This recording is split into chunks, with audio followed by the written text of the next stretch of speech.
As we know, the Utah Jazz have been looking for a little bit of a bright spot here or there, and so far they've been few and far in between as the season has stretched on.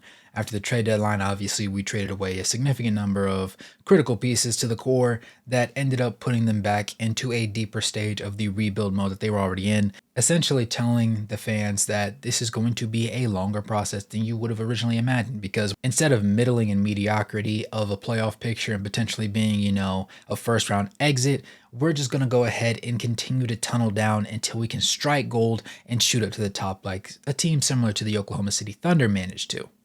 One of those big pieces that could be instrumental in that success is going to be Taylor Hendricks. Now on the channel, we've obviously discussed him at length several times over, but he also presents a certain opportunity that a lot of people haven't been paying attention to. He spent the majority of his season thus far in the G League, which obviously led to him having some reduced overall numbers and just a lot of fans considering that he might not be all that he was cracked up to be coming out of college.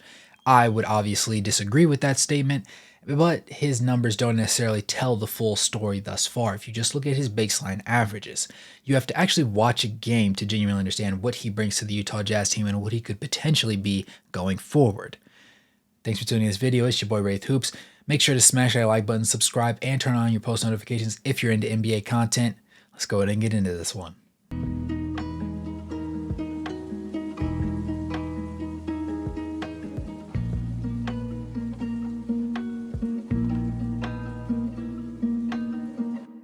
Taylor Hendricks is 6'9", weighing in at 215 pounds approximately, and so far this season, across his 33 games played at the NBA level, he has averaged 6.9 points, 4.7 rebounds, and 0.8 blocks, alongside a true shooting percentage of 55.6. Now, the biggest thing that people have been getting on him about is the fact that he's supposed to be this big, top 10, really high upside player, and they just haven't seen it.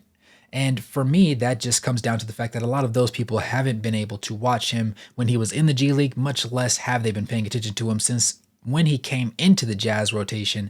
They had already traded away a lot of their key pieces that were allowing them to win, basically meaning he's putting up numbers on a mediocre roster at best. That said, he needed these opportunities and these growing pains to go ahead and get knocked out right now when there is no expectation of winning for the Utah Jazz, as opposed to throwing him to the Wolves next year or a few years down the line when the Jazz are expected to be significantly better than they are at the moment. Now, Taylor Hendricks was touted as having one of the greatest 3-and-D opportunities from a big man perspective. Obviously, when you have a wing or a forward, you want them to have the ability to stretch the floor and have that three ball in their pocket. But you also would love for them to be able to be very versatile on the defensive side of the floor, because that allows you to play them for significant stretches of the game, even when the ball isn't in their hands. Now, Taylor Hendricks obviously spent a lot of time developing in the G League to develop a more facing the basket game as opposed to back to basket, which was something that he really cultivated previously. They want to turn him into a more versatile wing player. Now, would you sit there and say something verbose as though he has the Kevin Durant ceiling? Of course not.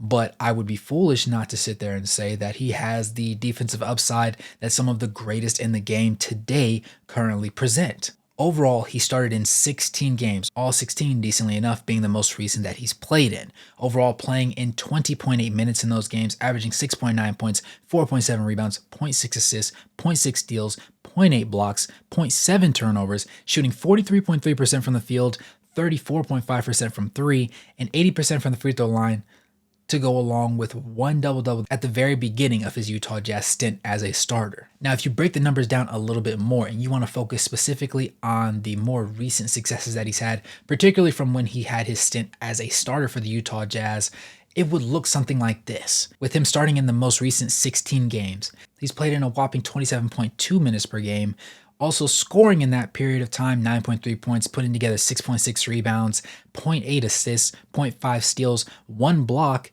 and only 0.4 turnovers, while shooting 46.2% from the field on 7.5 field goal attempts and shooting 35.7% from three on 4.5 field goal attempts. He also shoots 82.4% from the free throw line, but only on about 1 free throw per game. Overall, he's presented himself as a very high upside, low downside talent. Obviously, we know the defense will come with him. In the beginning, he had a little bit of issues when it came to positioning and understanding where he needed to be on the floor. But as he slowly played more into the rotation and just understood the system a little bit more, he's become more cohesive with the unit that's already there.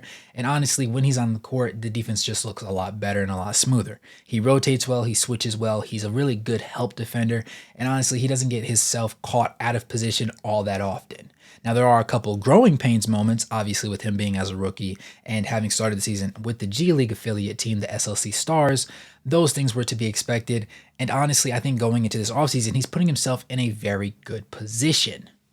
In his most recent game with the Jazz against the Sacramento Kings, obviously it was not the greatest show on earth, and the Jazz did end up getting absolutely hornswoggled 106-127. Taylor Hendricks played some key minutes, and honestly, his individual performance spoke volumes to me. He put up his highest scoring output, and this was one of those breakout games that I needed for him to have. He played in 28 minutes that game, shooting 6 of 11 from the field, which equates to 54.5% from the field, going 4 for 6 from 3, which is his highest make mark and take mark, which presents itself as his highest number of three-pointers made this season in a single game, and also went 2 of 3 from the free throw line.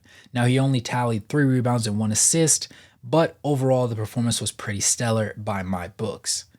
It wasn't particularly the greatest performance from a team standpoint because obviously the Jazz ended up getting handled in a very difficult situation against a Sacramento Kings team that is very well coached and very disciplined in both their offensive and defensive philosophies. At the same time, Taylor Hendricks presents himself as an individual who's going to give you the same level of intensity all the time. He's not a huge talker. He does like to get out in transition and get a quick lob. He likes to be involved when it comes to quick actions, whether it be a screen and roll situation, whether it be him in the corner trying to get that three-pointer off and create some level of consistency with it. No matter what the situation is, overall, he presents himself as being one of the better rookies from this draft class. Obviously, most people keep their eyes on Keyonte George, and Bryce Sensabaugh has made a little bit of a name of himself as of late and slowly came out of his recent shooting slump. But at the end of the day, it's a marathon and not a sprint, and so the rookies have a little bit more tape that they need to go ahead and gather over these last 7 games of the season as we proceed into the offseason so we can get a genuine understanding of who they are as players. Obviously, I'm very high on Taylor Hendricks because of his defensive upside, and I think that the Jazz this year were sorely lacking in that department. Obviously, you have Walker Kessler in the minutes that he plays being a solid rim presence and just being an elite shot blocker, the likes of only which have been eclipsed by the Victor Wembanyama's and the Rudy Gays of the world. But you need some more wing assists, some more forward defense because John Collins just hasn't been enough. And Lauri Markkanen, despite being a slight positive for the most part, he just doesn't present enough of a defensive anchor to round things out. And if you can put Taylor Hendricks in a position to where he can be a viable scoring threat that can give you 14 to 20 points on a nightly basis, give you about 6 to 12 rebounds on a nightly basis, and just play elite defense, more so in a help situation than being at the center spot himself, being put in a role where he's confined to being a paint rim protector, I think that you have a really high upside front court. And that is if the Utah Jazz decide to keep Lauri Markkanen. Now, if they decide to change things up and trade him, then obviously Taylor Hendricks' necessity and his ability to be a offensive juggernaut kind of increases, and the requirements of his expectations also will increase by default because you can't have a situation where you take away, a 20 to 30 point score on a nightly basis and the only replacement is going to be a guy that gives you 10 to 15. And as we spoke about his numbers earlier, across the season, he's only averaging 7 points. Over the most recent stretch of games where he's been looking really good, particularly over the last 5, he's only averaging 10 points. So he hasn't really quite grasped the ability and the strength of what he can overall do when it comes from a scoring perspective, but he's slowly taking off bite-sized pieces as the games go on and as he gets more acclimated to the offensive system. Defensively, he took a little bit better than I thought he would so quickly, and I think that offensively, once those things click and once the talent around him reaches a certain level and you see more consistency out of guys like Keyonte George and Bryce Sensabaugh coming off of the bench, and you also continue to see the production from the Colin Sextons and the Lauri Markkanens of the world so long as they remain on the roster, I think that you feel a lot more comfortable with the opportunities that you have and with the pieces that you have looking forward much more than just 2-3 years down the line. at the end of the day, I think that Taylor Hendricks is going to be a key cog in the machine for the Utah Jazz going forward, and I think he presents the upside that is necessary for them to ultimately end up making a championship run a few years down the line. But you guys let me know what you think in the comments below. As always, I'm interested to hear where you guys' thoughts are leading you. As always, it's your boy Wraith Hoops. Make sure to smash that like button, comment your thoughts, subscribe, and turn on post notifications, and become a member to help support the content going forward. With that being said, good morning, good evening, and good night, no matter where you're on the globe watching. Thanks for tuning in, and I'll catch you guys in the next one.